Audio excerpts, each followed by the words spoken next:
ಹಾ ಪೊಲೀಸಪ್ಪ ಹೇಳು, ಹೇಗಿದ್ಯಾ? ಏನ್ ಸಮಾಚಾರ?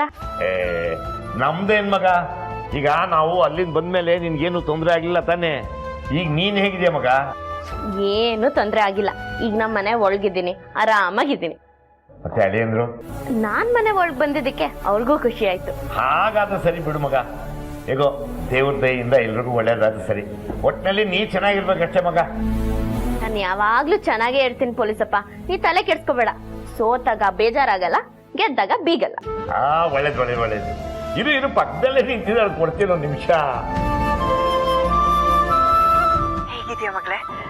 ಎಲ್ಲ ಸರಿ ಹೋಯ್ತಾ ಸಮಸ್ಯೆ? ಸಮಸ್ಯೆ ಇದ್ದಿದ್ದೆ ಅಮ್ಮ, ಆದ್ರೆ ಎದುರಾಗೋ ಸಮಸ್ಯೆ ಹೇಗ್ ಸರಿಪಡಿಸ್ಬೇಕು ಅಂತ ನಿನ್ನಿಂದ ಕಳ್ತಿದ್ದೀನಿ. ಏನು, ನೀನು ನಿನ್ ಗಂಡ ಚೆನ್ನಾಗಿದ್ರೆ ಸಾಕಮ್ಮ. ಯಾವುದೇ ಕಾರಣಕ್ಕೂ ನಿನ್ ಗಂಡನ ಮಾತನ್ನ ಮೀರ್ಬೇಡ, ಆಯ್ತಾ? ಆಯ್ತಮ್ಮ. ದೀಪು, ಇನ್ನೊಂದು ವಿಷಯ ಹೇಳ್ಬೇಕಿತ್ತಮ್ಮ. ನನ್ನ ಮಗ ಈಗ ನಮ್ಮನೇನಲ್ಲೇ ಇದ್ದಾನೆ. ನಿಜನಾ? ನಿಮ್ಮಪ್ಪನೇ ಅವನನ್ನ ಇಲ್ಲಿರೋಕ್ ಹೇಳಿದ್ದು. ಹೌದಾ? ಕೊಡು ಪೊಲೀಸಪ್ಪನ್ಗೆ. ಒಂದು ನಿಮಿಷ. ಹೇಳ ಮಗ. ಏನ್ ಪೊಲೀಸಪ್ಪ, ನಿನ್ ಮುದ್ದು ಮಗನ ಮನೇಲೆ ಇರ್ಸ್ಕೊಳಕ್ ಒಪ್ಕೊಂಡ್ಯಂತೆ? ಮುದ್ದು ಇಲ್ಲ ಮದ್ದು ಇಲ್ಲ ಮಗ.